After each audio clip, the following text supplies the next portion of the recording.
আসসালামু আলাইকুম আরহামাতুল্লাহ। আজকের ক্লাসে শেখাবো তাজবিদ শিক্ষা গোলতা।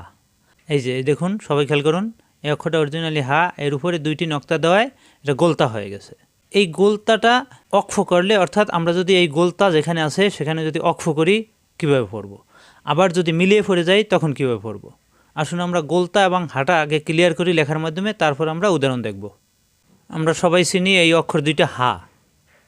এটাও হা, অর্থাৎ কোরআনুল কারীমের শব্দের শেষে থাকে এরকম হা, আর শব্দের মাঝখানে থাকে এরকম হা। এই হাটায় দুইটা নক্তা দিলে এটা এখন গোলতা হয়ে গেছে। এটাও হা, এখানে দুইটা নক্তা দিলে এটা হয়ে যাবে গোলতা। এই হা দুইটাই গোলতা হিসেবে ব্যবহার হয় যখনই আমরা পড়ার মধ্যে, অর্থাৎ আয়াতের মাঝখানে এরকম গোলতা পাবো, তখন এই তা ধরেই পড়তে হবে। যখন অক্ষ করব, অর্থাৎ অক্ষে আসলে, তখন এই গোলতাটা হা হয়ে যায়। অর্থাৎ এই দুই নক্তা থাকবে উপরে তার, কিন্তু এটা অরিজিনালি এই হা হিসেবে ব্যবহার হবে। অক্ষ করলে এই দুই নক্তা থাকবে না, তখন হা হয়ে যাবে। কোরআনুল কারীম পড়তে পড়তে আমরা যদি আয়াতের শেষে অক্ষ করলে তখন এরকম গোলতা পাই, এরকম গোলতা পাই।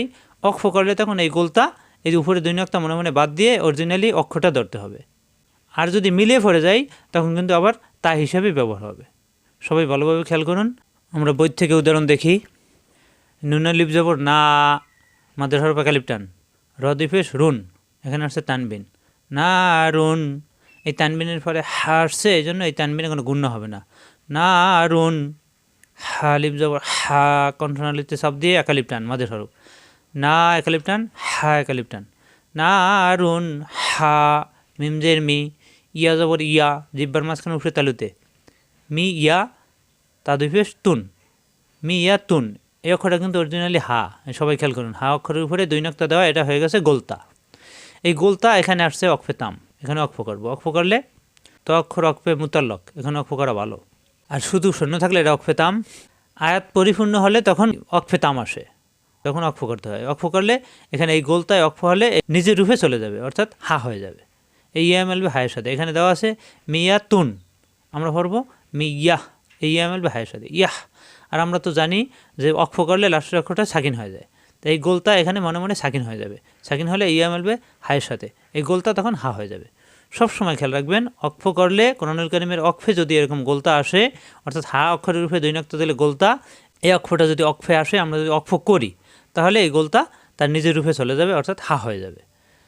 মিয়া, না রুন হা মিয়া, এই ইয়া মেলবে হায়ের সাথে ইয়া। যদি আমরা মিলিয়ে পড়ে যাই, এখানে অক্ষ যদি না করি, সেক্ষেত্রে কিন্তু যা আছে তাই থাকবে। না রুন হা মিয়াতুন, তখন আবার পরের অক্ষরের সাথে মিলিয়ে পড়তে হবে। অজাবর আ, হামজা যাবর আ, কবজের কই জিব্বার করা থেকে, কিমেল বিয়ার সাথে, কই জেরের মিয়া সাকিন, মাদার হর বাকালিপ টান, ওয়া আ কই মিম পেশ মু, মুমেল বে সদের সাথে, সদের চার্জি দুইবার, মুস, পরের সাথে জবর সা, সা হবে না স, মুস স। লাম খাড়া জবর লা, তা জবর তা, সলাতা, এখানে একালিপ টান, মাদের হরফ, আর এখানে তা, এখানে আসছে অক্ষতাম। অর্থাৎ আয়াত পরিপূর্ণ হলে সেখানে অক্ষতাম আসে, এখানে অক্ষ করবো। অক্ষ করলে এখানে আছে গোলতা। এই যে দেখুন, হায়ের উপরে দুই নক্তা দিয়ে গোলতা তৈরি করা হয়েছে। এই গোলতা অক্ষ হলে হা হয়ে যাবে, এখানে মনে মনে সাকিন হয়ে যাবে। তখন এই লা মাদের হরফ, মাদের হরফের পরের হরফে অক্ষ হলে মাদে আর তিন আলিফ টান হয়ে যায়। তাহলে এই লা তিন আলিফ টানে হায় এসে অক্ষ হবে। সলাহ, আকিমুস সালাহ, এখানে যদি অক্ষ না করি তাহলে কিন্তু যা আছে তাই থাকবে। আকিমুস সালাতা, এরপরে পরের আয়াতের সাথে মিলাতে হবে যদি অক্ষ না করি। অক্ষ করলে কিন্তু এই গোলতা হা হয়ে যাবে। সবাই খেয়াল করুন, ভালোভাবে খেয়াল রাখুন। এই হা উপরে দুই নক্তা দিয়ে গোলতা বানানো হয়েছে। এই গোলতাটা অক্ষে আসলে, অক্ষ করলে শুধুমাত্র পরিবর্তন হয়, নিজের রূপে চলে যাবে। আর অক্ষ না করলে যা আছে তাই থাকবে। ওয়া আকিমুস সালাহ, অক্ষ করলে, আর অক্ষ না করলে মিলিয়ে পড়লে ওয়া আকিমুস সালাতা, তখন এখানে এক আলিফ টান হবে। আর অক্ষ করলে এখানে তিন আলিফ টান হয়ে হায় এসে অক্ষ হবে। এই গোলতা তখন হা হয়ে যাবে, এখানে মনে মনে সাকিন হয়ে যাবে। আমরা জানি অক্ষ করলে লাস্টের অক্ষরে সাকিন হয়ে যায়। ওয়া আকিমুস সালাহ, হাপ্পেশ হু, মিম যাবর মা, ঝা যাবর ঝা, জিব্বা নিচে যাতে চাপ দিয়ে, হুমা ঝা, তা দুইজের তিন। এই যে দেখুন, হার উপরে দুই নক্তা দিয়ে এটাকে তা বানানো হয়েছে। এখানে কিন্তু তাই পড়তে হবে, যেহেতু এটা আয়াতের মাঝখানে। এখানে কিন্তু এখানের মতো হবে না, এখানে কিন্তু তাই থাকবে। হুমাজা তাদুজের 3, হুমাজা 3, এখানে আসছে তানবিন, তানবিনের পরে আসছে লাম। আমরা জানি তানবিন নুন সাকিনের পরে লাম আসলে, লাম এবং র এই দুইটা হরফ আসলে ঈদগামে বেলা গুন্না, অর্থাৎ মিলিয়ে পড়তে হবে, গুণ্য হবে না। তাহলে এই 2 জেরের 1 জের এসে লামের সাথে মিলবে। হুমাজা তিল, পরে লামে পেশ লু, হুমাজা তিল লু, মিম যাবর মা, ঝা যাবর ঝা, ছবির হরফ, জিব্বা নিচে যাতে চাপ দিয়ে ঝা, তাদুজের 3, হুমাজা 3, এখানে আসছে স্টেশন। আমরা জানি এখানে থামবো, থামলে লাস্টের সাকিন হয়ে যায়। এটা আছে গোলতা, এই গোলতা পরিবর্তন হয়ে হা হয়ে যাবে, তখন এই ঝা মেলবে হায়ের সাথে, জাহ, এখানে মনে মনে সাকিন ধরে। হুমাজা তিল্লু মাজা, ঝা মেলবে হায়ের সাথে, জাহ, জাহ, বাতাস বের হবে, জাহ, হুমাজা তিল্লু মাজা। এখানে অক্ষ না করে যদি মিলিয়ে পড়ি তখন কিন্তু এখানে 2 জেরের 2 জেরই থাকবে, তখন হবে হুমাজা তিল্লু মাজা 3, তখন পরের হরফের সাথে মিলিয়ে এখানে গুণ্য হবে। ইজার হলে ইজার হবে, অন্যান্য গুণ্য থাকলে গুণ্য করতে হবে।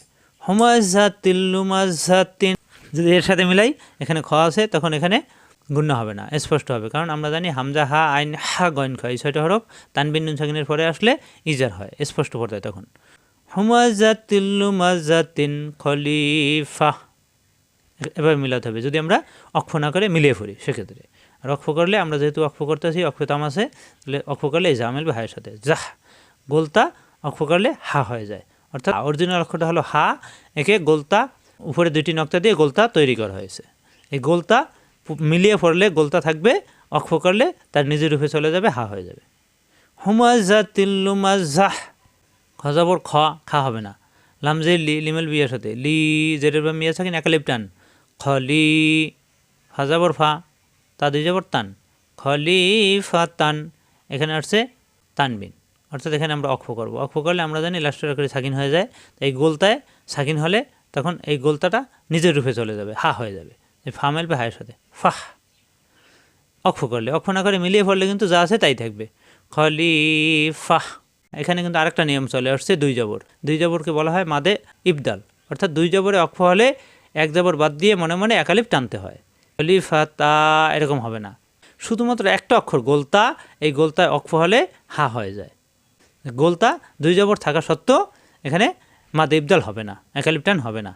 শুধুমাত্র গোলতা, গোলতা ছাড়া অন্য যে কোনো হরফে 2 জবর আসলে 1 জবর বাদ দিয়ে একালিপ টানতে হবে, এখানে কিন্তু টানতে হবে না, এখানে বাত হয়ে হা হয়ে যাবে।